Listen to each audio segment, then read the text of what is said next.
AI is completely changing FP&A. If you don't adapt, you'll simply get left behind. Today, finance professionals can automate many of the manual repetitive tasks in their day-to-day using artificial intelligence and saving hours each day. But how do you even get started? In this video, I'll break down exactly how AI is transforming FP&A, the specific skills you need to develop to not just survive, but thrive in this new landscape. And I'll also go over some of the most useful AI use cases you can implement as an FP&A professional. Let's dive in. When we talk about AI and FP&A, these are the two main categories you need to understand. First, we have Generative AI. These are the commonly used large language models, ChatGPT, Copilot, Gemini, and others like them. There are many ways we can use these tools as finance professionals to save time and improve our work, which I'll go through later in this video. But it's not the only component of AI when it comes to finance. The second category is machine learning. Contrary to popular belief,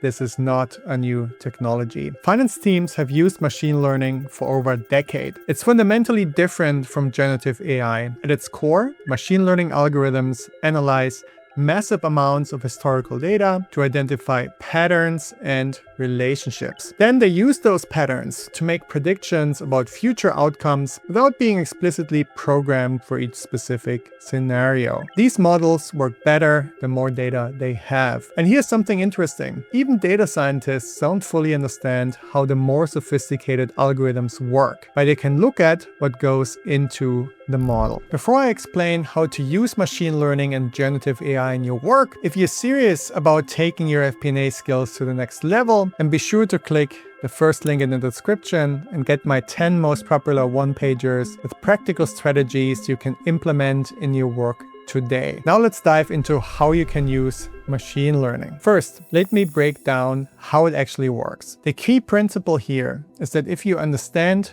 correlation versus causation, you have the foundation to understand machine learning. With machine learning, you can induce a large numbers of inputs without having to be selective about factors. These models analyze patterns in data that humans might miss, and you can get a forecast update in seconds that might be more accurate than the one you build yourself over the course of hours. But there are also some potential challenges you need to be aware of. Let me give you an example from my experience. When I led an FP&A team at a large consumer goods company a few years ago, I was in charge of the working capital forecast. It was a beast of a forecast with dozens of sub-forecasts for line items and divisions that ladder up to the full company number. Because it was so complex and time-consuming, we chose to test a machine learning approach for the first time. We decided to outsource the development of the AI model to a third party based abroad. When we received the first results from the new model and compared them a month later to actuals, we were excited. The forecast accuracy was significantly better than what we had before. So I was sure this project would be a resounding success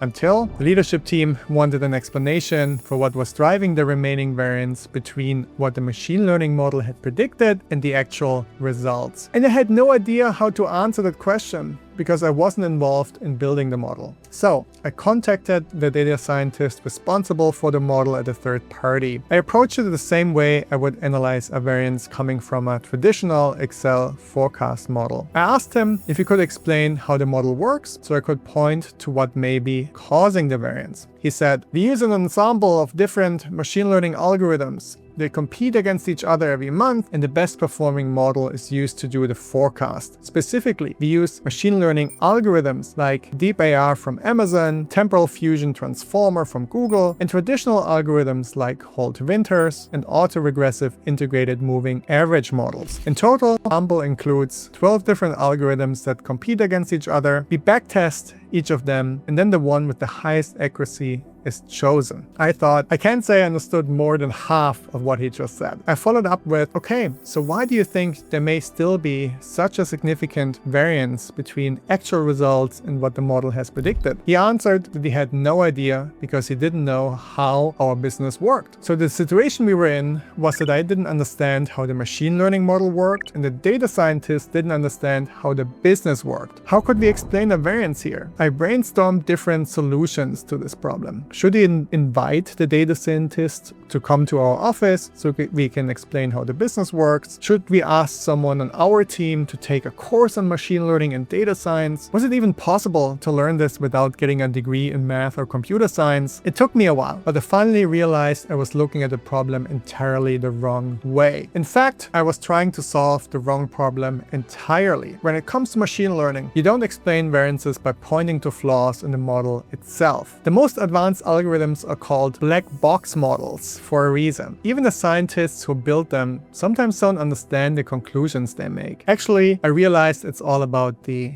inputs. To explain variances with machine learning, we need to investigate if the data points we feed the model with are right and sufficient. And the best way to do this is to experiment. We realized that the forecast accuracy significantly improved when we fed the model with additional data from our inventory systems. Data points we had never considered before, because doing so would have made our traditional spreadsheet-based models even more complex. Once the leadership team understood this new way of explaining variances, we were off to a great start on the journey of implementing machine learning. Now, when it comes to implementing AI-based machine learning, you have three options. You can build the model yourself, which requires an in-house data science team, or you can work with a third party who can build a custom model for you. But now there's also an exciting third option. There are more and more out-of-the-box, off-the-shelf machine learning solutions that are easy to implement. It does require some data science know-how, but you don't need the best PhD researchers to make that happen. If your FP&A team isn't quite there yet, you can work with external data science experts. Now, there are 5 key principles you need to grasp to use machine learning effectively: backtesting, feature selection, overfitting, statistical significance, and correlation versus causation. Let's start with backtesting. With AI models,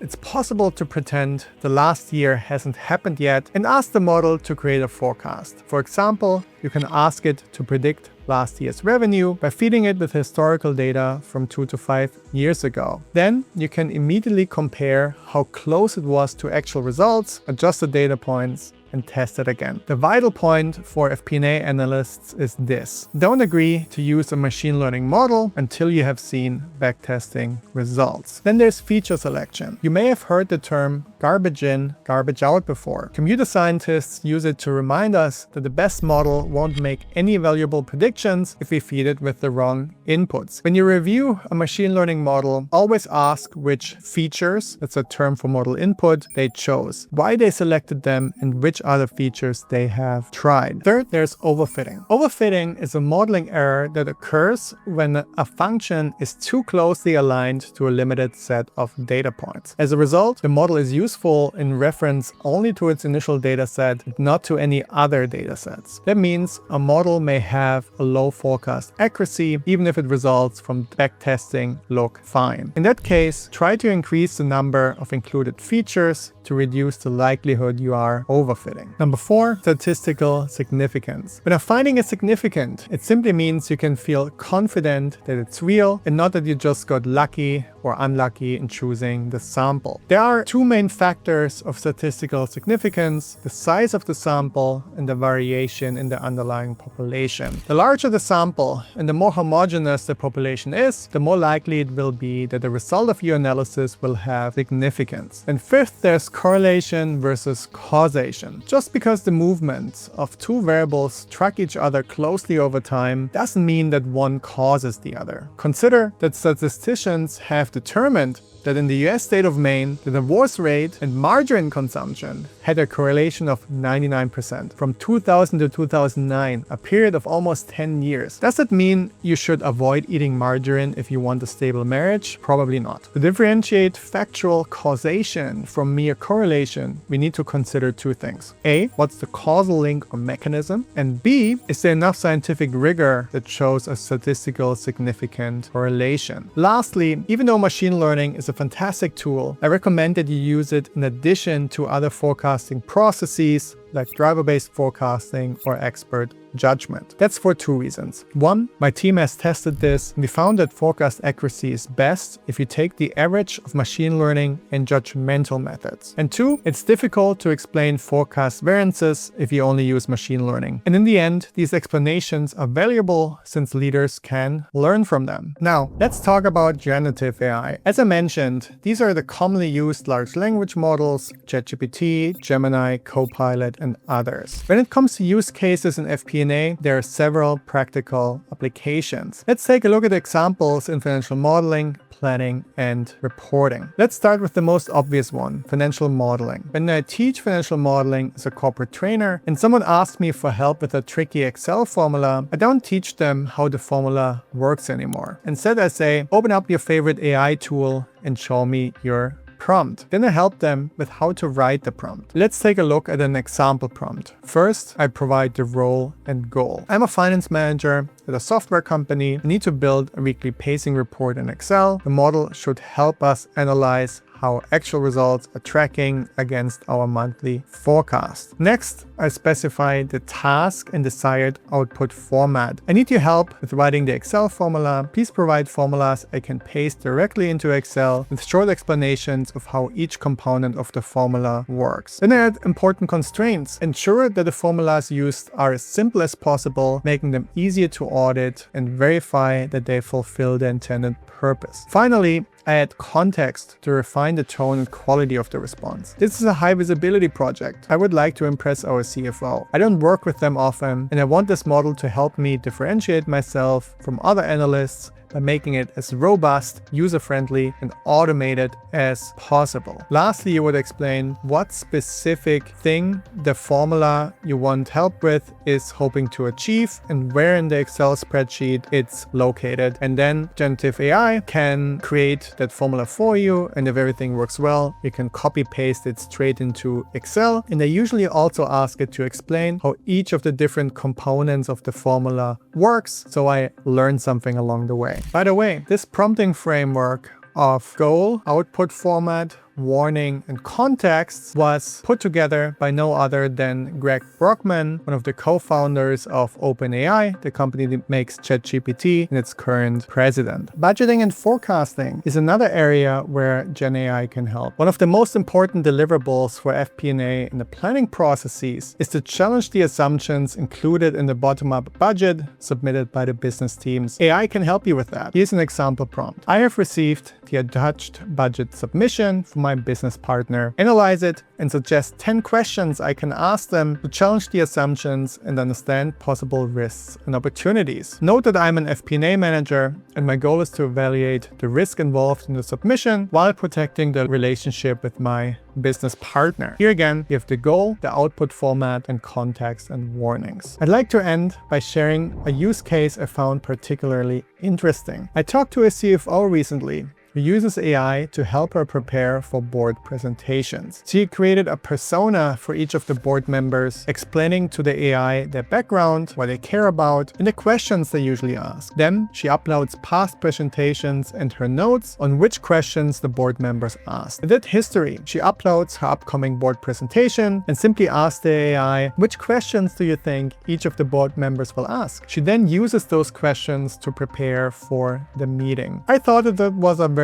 creative use case. It's one of those situations where it doesn't matter if the AI sometimes makes things up, because you're just looking for potential questions as a starting point for your preparation. Of course, you need to be extremely careful with data security when uploading something as sensitive as a board presentation. However, this is possible if you're working with a secure large language model where the information is protected. These are just a few examples, and I encourage you to experiment. And AI can do so much these days to help us not just become more efficient, but also more effective by helping us think through issues more deeply. If you want to keep your job, the key is to embrace these tools rather than fear them. AI will handle the routine work, which means you can focus on what humans do best: judgment, strategic thinking, creative problem solving, communication, ethical reasoning, and leadership. I have been focusing my FP&A training on building exactly those skills. Make sure you click the first link in the description subscription to get my top 10 most popular infographics for finance professionals completely free. These one-pagers break down the FP&A concepts and finance strategies you need to become more valuable and advance your career. So click that first link below to download them now, and to learn how to use AI in Excel to build perfect financial models, click here.